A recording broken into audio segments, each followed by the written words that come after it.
Sledeći prijavljen je Nebojša Bakarac. Hvala vam, poštovani gospodine predsjedniče Skupštine, poštovane dame i gospodo ministri, poštovani dame i gospodo narodni poslanici, poštovani građani.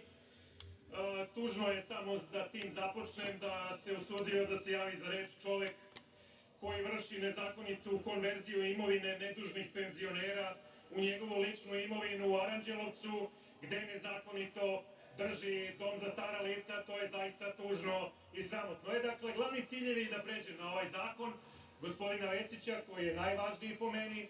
Glavni ciljevi izmena ovog sistemskog zakona o planiranju i izgradnji su ubrzanje, kao što smo čuli od gospodina Vesića, 4 cilja: ubrzanje procesa izdavanja građevinskih dozvola, obezbeđenje veće transparentnosti, usaglašavanje sa propisima EU i promocija zelene gradnje i e-mobilnosti. Najvažnije u zakonu je sledeće: onaj popust za objekte preko 10.000 i javne od 10% za građevinsko zemljište, zeleni sertifikati, izgradnja energetski efikasnih objekata, dakle uvođa se energetski pasoš i agencija za prostorno planiranje, glavni državni urbanista se uvodi, upravljač projekta kao novi pojam, građevinska knjiga postaje elektronska i čitav niz postoji koristi za lokalnu samoupravu.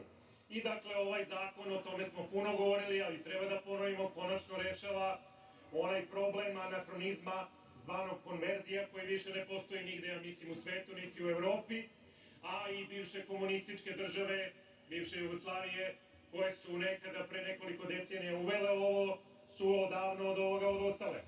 Dakle, Srbiji je neophodan razvoj građevinarstva, još brže izdavanje građevinskih dozvola i više investicija u građevinarstvo. Da podsjetim da građevinarstvo u Srbiji čini 6% BDP-a, građevinska industrija ima 60.000 kompanija i 200.000 zaposlenih i više od toga i utiče na rast preko još 22 industrijske grane.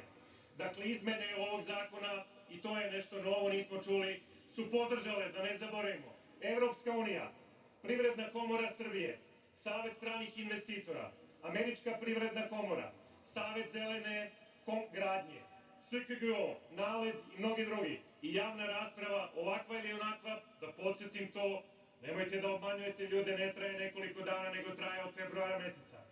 A da se setimo, i to je novina, to nikad, ja sam danas sedeo sve vreme ovde i juče i sedeću, naravno niko nije rekao, da se setimo ko je uveo štetočinsku naknadu za konverziju. To je uradila Tadićeva žuta hunta 2009. godine u liku čuvenog ministra Olivera Dulića, koji se zove kao onaj prevarant iz Alana Forda, Sir Oliver, i oni su doneli zakon o planiranju i izgradnji i posle toga 10. godine su doneli onu još sramotniju uredbu. Zakon je blokirao značajan deo gradnje u Srbiji i to u uslovima tadašnje ekonomske krize.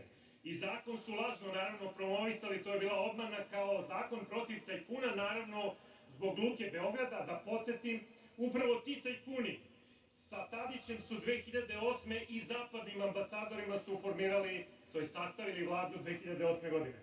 A Tadićev režim je, kad je uveo ovaj zakon 2009. najavljivao milijarde evra od konverzije.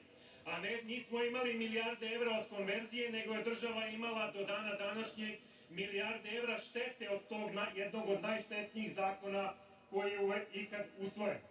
I danas smo svedoci kako izvanredno, i tu ću napraviti jednu paralelu, svedoci kako izvanredno rade ova vlada i kako izvanredno radi ministar Vesić, i ovaj zakon je jedan od dokaza za to. Evo, napravimo poređenje sa ministrom Dulićem, simbolom žute korupcije, jer je Dulić danas, kad posmatramo šta je radio, slika i prilika današnje ove leve opozicije. List Vreme, evo, da ne kažete da ja to kažem, žuto glasilo, 11.10.2012. godine objavio optužujući tekst protiv Dulića pod naslovom, citiram, politika i korupcija, slučaj Olivera Dulića, u kojem stoji, citiram.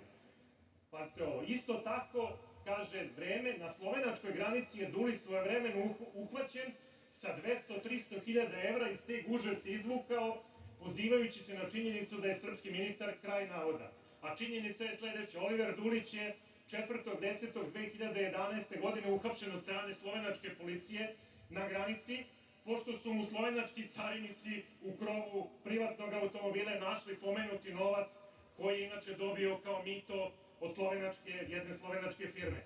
Oliver Dulić je pred specijalnim sudom 12.7.2017. osuđen na 3,5 godine zatvora zbog zloupotrebe položaja. I on se pominje i u onom čuvenom izveštaju Verice Barać iz 2011. godine, gde nećete verovati njegova firma za sve vreme dok je bio ministar DG Komp računari poslovala sa 70 državnih organa i institucija, imali su preko 1100 transakcija državni organi plaćanja ka firmi Olivera Dulića. I uskoro završavam. Evo, pomenjan je ovde ugledni novinar, kolumnista Danasa Miša Brkić. Ja sam ga 10 minuta slušao na javnoj raspravi, 10 minuta je hvalio ovaj Vesićev zakon. Međutim, evo, podsjetit ću, pre 13 godina isti taj Miša Brkić je kritikovao onaj prethodni zakon. U tekstu u Peščaniku i Politici napisao je o Dulićevom i Tadićevom zakonu o planiranju izgradnji sledeće, citiram: jedino je ministru Oliveru Duliću trebalo godinu dana da shvati da je njegovo, pod znacima navoda, revolucionarno čedo zakon o izgradnji i planiranju uništilo domaću građevinsku industriju i tržište nekretnina. I to su žuti uradili 2009. i 2010. godine. Dakle, uništili su domaću građevinsku industriju i tržište nekretnina. I na javnoj raspravi, i s tim završava, više poslanika opozicije, mislim da je to bio onaj Miketić i ovaj Lazović, su osporili pravo državi da se gradi i rekli su ko je i kojim planom odlučio da se ovoliko invazivno gradi. Zdrav razum i napredak nam govore u prilog građenju Srbije, a ne zaustavljanju gradnje i eventualnom rušenju, što je inače program pojedinih stranaka opozicije. Poslednja rečenica: opozicija se protivi evoluciji, rastu i stabilnosti. Program opozicije, nažalost, je revolucija, nazadovanje i nestabilnost. I to smo već videli na delu u skupštinama Srbije, Beograda i lokalnih samouprava, gde je opozicija protiv napretka i gradnje Srbije. Uostalom, u ovim propalim protestima parola opozicije je: Srbija mora da stane. Srbija neće stati, živela Srbija, hvala vam.